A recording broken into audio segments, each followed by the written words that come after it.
تو اللہ تعالیٰ ایک کرائٹیریا پھر اس حوالے سے ڈسکس کر رہا ہے وَمِنَ النَّاسِ مَن يَتَّخِذُ مِن دُونِ اللَّهِ، اور لوگوں میں ایسے لوگ بھی ہیں، ایسے بدبخت لوگ جنہوں نے اللہ کے سوا اور ہستیوں کو پکڑ لیا ہے، اندادا یحبونہم کحب اللہ، اللہ کے مقابلے پہ انہیں اپنا ند مان لیا ہے، مد مقابل، اور ان سے ویسی محبت کرتے ہیں جیسی اللہ سے کرنی چاہیے۔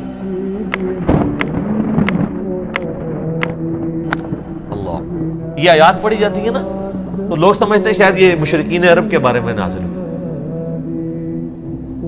تو مشرکین عرب اگر اس جرم کے اوپر مجرم ہے اللہ کے حضور، تو آج بھی جو لوگ یہ کر رہے ہیں وہ بھی اسی طریقے سے مجرم ہیں۔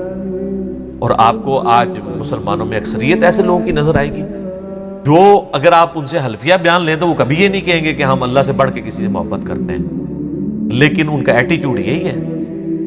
وہ آپ کو کبھی شعر سنائیں گے، اللہ اللہ کیے جانے سے اللہ نہ ملے گا، اللہ والے ہیں جو اللہ سے ملا دیتے ہیں، اور اللہ والے ان کو کہہ رہے ہوتے ہیں جو اپنی عبادت کروا رہے ہوتے ہیں، جن سے تجوید سے اگر آپ نماز سنیں تو نہیں سنا سکتے، اور ترجمہ تو بھول ہی جائیں کہ وہ سنا سکتے ہیں۔ ہاں وہ یہ کر سکتے ہیں کہ سجے پاسے اسلام پھیرے تھے سارے حافظ ہو گئے، کبے پاسے پھیرے تھے سارے ناظرہ ہو گئے، وہ کہتے ہیں نا جی پیچھے نیت کی۔ تو میں کہتا ہوں جن بزرگوں کے بارے میں آپ کا ایک کلیم ہے نا، اگر آج بھی اس طرح کہتے ہیں نا جی دنیا اولیاء سے خالی نہیں ہے، آج بھی ان اولیاء کو لیں، وہ تجوید کے ساتھ آپ کو سنا نہیں سکتے، وہ آپ کو سنت اذکار نہیں بتا سکتے صبح و شام کے جو نبی علیہ السلام نے تعلیم فرمایا ہے۔ فرض نماز کے بعد کہ آپ کو 2-3 اذکار بتائیں گے، 17 نہیں بتا سکتے، ان کی تربیت ہی وہ نہیں ہوئی ہے۔ تو وہ ان ہستیوں کے بعد، حتیٰ کہ سورہ الزمر کے اندر جا کے آئے گا، سورۃ المومن کے اندر، کہ ان کے سامنے جب اکیلے اللہ کا ذکر کیا جاتا ہے تو ان کے دل گھٹنے شروع ہو جاتے ہیں، اور جب اللہ کے ساتھ اور ہستیوں کو شامل کیا جاتا ہے تو ان کے پھر دل پھیل جاتے ہیں۔ اور آپ یہ کر کے دیکھ لیں جناب، آپ اللہ کی توحید بیان، ہم تو کئی بار یہ تجربہ کر چکے ہیں، آپ اللہ کی توحید بیان کریں تو ان کو چڑ ہو جاتی ہے، وہ کہتے ہیں کو بزرگوں کا بھی ذکر کرو نا جی، استغفر اللہ، تو ان کو اتنی چڑ ہوتی ہے، اور یہ حقیقت ہے کہ ان کی محبت ان ہستیوں کے ساتھ زیادہ ہے۔ اور اسی لیے آپ بزرگوں کے بارے میں کوئی بات کریں تو یہ سیکھ پا ہو جاتے ہیں۔ اللہ کے بارے میں کہتے ہیں جی اللہ کو تو پہلے ہی اتنے لوگ گالیاں نکال رہے ہیں، ایک اور نے نکال دی تو کیا ہو گیا؟ ہاں ظاہر ہے وہ نکال رہے تو ہیں، حالانکہ یہ خود بھی نکالنے والوں میں شامل ہیں جی۔ سورہ مریم میں آتا ہے کہ جو اللہ تعالیٰ کے لیے بیٹا تجویز کرتا ہے، یعنی شرک کرتا ہے، شرک کی کوئی بھی فارم ہو، وہ اللہ کو ایسی بات کہہ رہا ہے، ایسی گالی دے رہا ہے کہ قریب ہے آسمان پھٹ پڑے اور زمین شک ہو جائے اور پہاڑ ریزہ ریزہ ہو جائے۔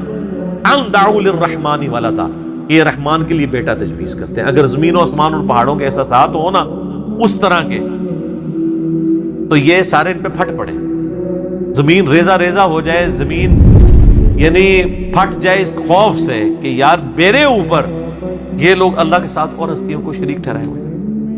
اور نبی علیہ السلام کی آپ احتیاط دیکھیں، یہ جو ند لفظ ہے نا، اندادئی، سیم یہ الفاظ ہے۔ مسند امام احمد میں حدیث موجود ہے، الادب المفرد امام بخاری کی کتاب کے اندر یہ موجود ہے۔ ہم نے اپنے ریسرچ پیپر دعا صرف اللہ ہی سے، اس میں بھی ڈالی ہوئی ہے۔